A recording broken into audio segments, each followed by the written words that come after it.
All right, now we're going to reassemble these front disc brakes on this Chevy Cobalt. So first thing first, we want to make sure to check that hub surface, make sure there's no rust or corrosion.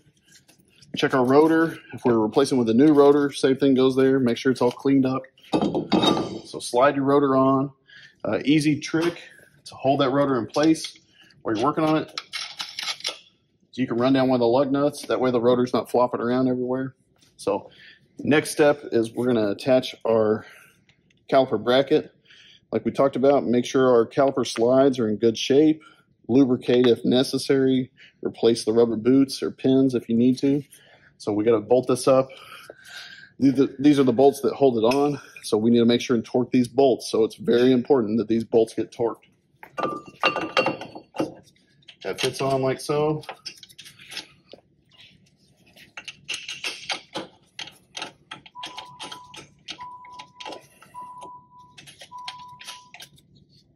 We're going to run those down. So I got our torque wrench here. We are going to torque these guys. Okay.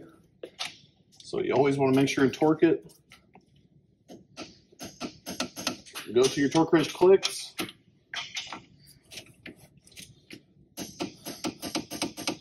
So now that we know both those are torqued to spec, we can get this guy installed. So we'll put our brake pads on. So if you had new brake pads, it's usually a good idea to match it up with your old one. You can tell this is where the piston went. So this is your inboard pad, this is your outboard pad. Typically the indicators on the inboard pad, in my experience, but check your service information or check to see how it was disassembled. So pay attention when you're disassembling it. So it's pretty easy. We're going to put our pads in. On the bracket, make sure they get tucked in the abutment shims correctly.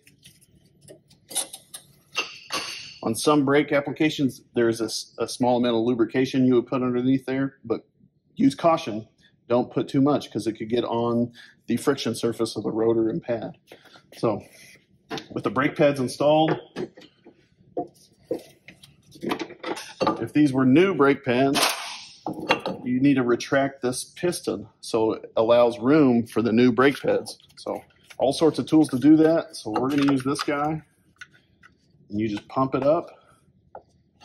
And as you can see here, it just slowly pushes that piston in. So it's going to retract that piston back into the caliper and allow room for the new brake pad. So once you get that on, there's not a whole lot to this, but you want to get these over the brake pads and line up the bolts for the caliper slides. So we're going to do that. We're going to install our caliper bolts. This is what holds the actual caliper to the caliper bracket.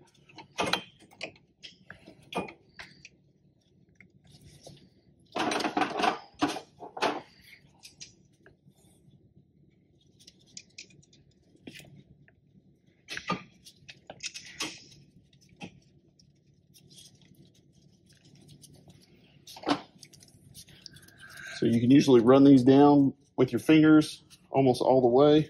And then we need to torque our bolts. So we're going to set our torque wrench. And we're going to torque these down.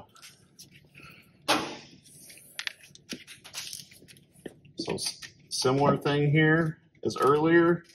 You want to turn it till it clicks. Go slow and easy. You can hear that click.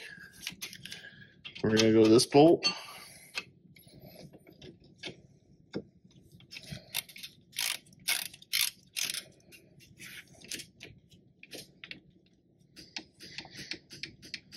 Make sure they're both torqued to spec. And the last thing to take note, anytime you do any kind of brake work before you test drive the car, you always need to remember to pump up your brake pedal. Because right now, with that piston relaxed, there's a lot of free space in these brake pads. So you have to pump up the brake pedal to make sure that it takes up that slack and there's no soft pedal when you go to back it out of the shop. So very important, very important. So beyond that, all we're going to do is reinstall our wheel and torque the wheel. So easy as that. So that's how you would replace and reassemble the brake pads rotor, caliper, and bracket.